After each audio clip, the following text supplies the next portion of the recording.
A 64-kilometer-long Russian military convoy heading toward Kyiv that has virtually stalled for over a week now sits about 15 miles out from the city, according to the Washington Post. Mechanical breakdown, congestion, and morale issues, plus food and fuel supplies running low, are cited by the BBC as contributing factors to the extremely slow progress.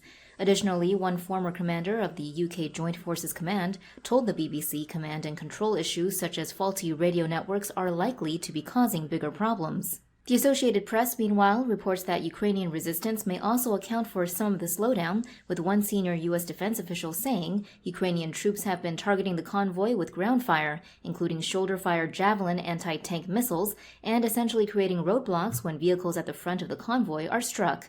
Alternatively, though, Pentagon spokesman John Kirby has suggested that the vehicles, which he says are largely meant for resupply purposes, could be deliberately paused as the Russians regroup themselves. Cited by the Washington Post last week, the director of the Security and Defense Studies program at the Turkish think tank EDAM said convoy's delay could be partially the result of Russia's attempt to move away from a failed plan to decapitate the Ukrainian government quickly. The Russian forces are instead now trying to transition to Soviet-type heavy firepower and armor-focused operations, he said.